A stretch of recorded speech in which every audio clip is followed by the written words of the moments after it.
Hello.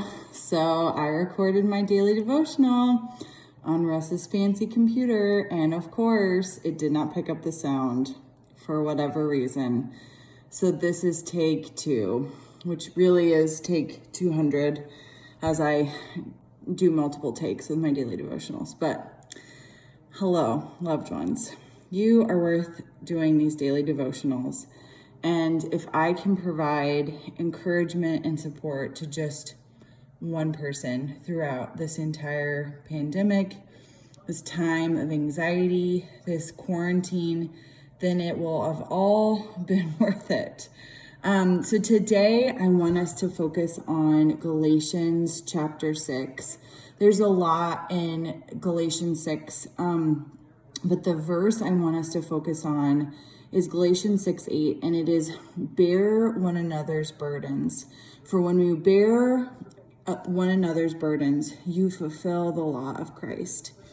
And so the reason I want to focus on that today is because I've been thinking about it all day, and how it has been so applicable to my life that I have needed help from others. I have needed so much help from God, and then I have had other siblings in Christ reach out to me for help. This is a time where things are hard, emotions are high. We start to think we have a routine, or we start to think that we're in control, and then boom, rug is pulled out from underneath us, right? That's how I feel in a lot of this. And so I want to talk to you just the few examples of my day today of how I got to bear others' burdens, and I got to basically share my burdens with others in a way that really showed me what an incredible community I am in. So this morning, I was walking my dogs and I got a call from a colleague in our conference who is just having a hard time with the technology piece of ministry. This person is an incredible pastor, minister of the gospel, has so many gifts and graces, but technology is just not one of them. If you know how hard it is for me to do these daily devotionals, you will know that technology is hard for me too. So I relate. But I knew that Russ could help this person. And so we're setting up a time to just connect, the three of us, and get some technology tips, a little bit of a tech lesson, and just to help this colleague of mine, this amazing companion in ministry, however I can, however Russ can, because that's what we're here for. So that happened today, and I was glad to be a help, glad for Russ to be a help. Then I just had one of those moments where I felt like things were going well for a while, and then all of a sudden I just had some bad anxiety. I just kind of felt the weight of leadership, of leading and pastoring in this time and in this pandemic, and I just wasn't feeling like I was in a really good emotional place.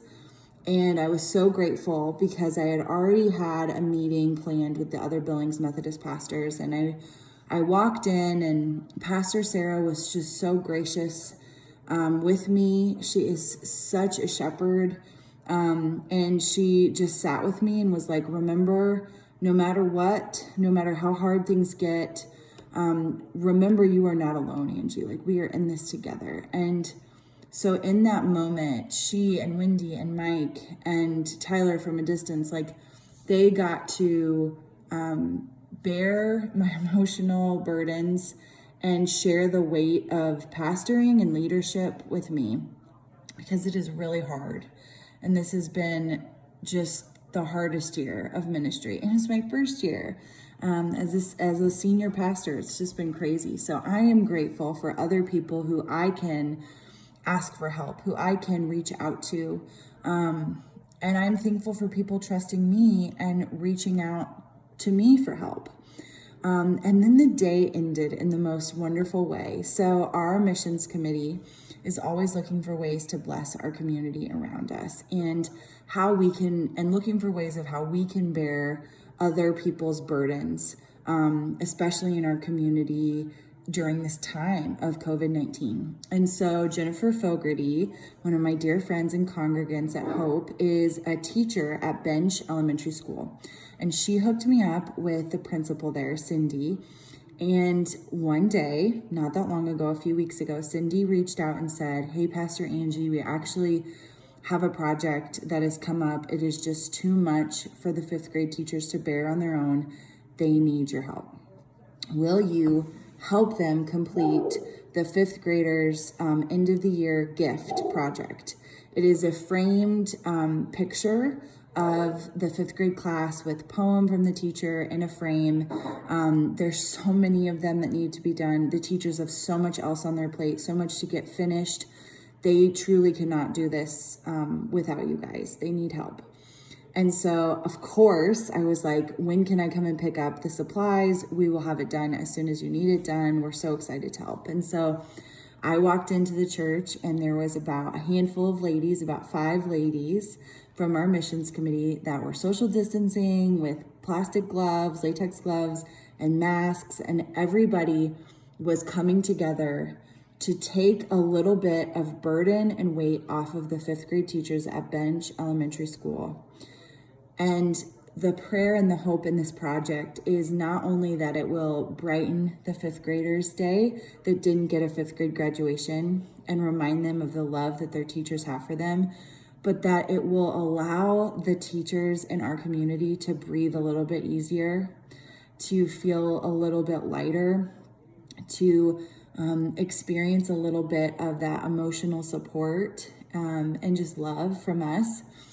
And so those were just some real life examples of how I got to live out both the give and the take of Galatians 6:8 and bearing one another's burdens. Here's the thing, friends. We were created and wired to be in community with God and with one another. We were not meant to do this by ourselves, period. So even when times are easy and things are going well, and we want to trick ourselves into thinking that we don't need help and we don't need to ask for help and we don't need to help other people, guess what? Like, that's not how we were called. That's not how we were made. That's not what this Christian walk looks like. And so the good thing that has come out of this entire pandemic has been the reality that we do desperately need help. We need others, that we're better together, and that we need God to guide us and direct us.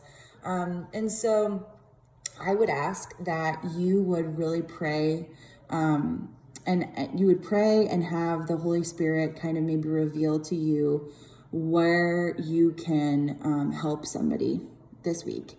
How can you bear someone else's burden? Maybe it's emotional, maybe it's financial, maybe it's doing a act of love, a service project like we had done. Maybe it's just listening to them, helping them out, tech support, whatever it is. What can you do to help this week? And I want you to do something even scarier and more vulnerable.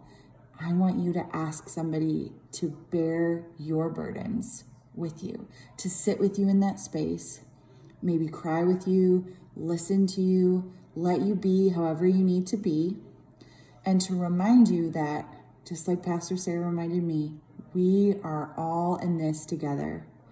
We are not alone. We were not called to do this holy work alone, loved ones. We weren't. So I love you all. I pray God's blessings upon you, and I also pray that the sound works this time. Okay, bye.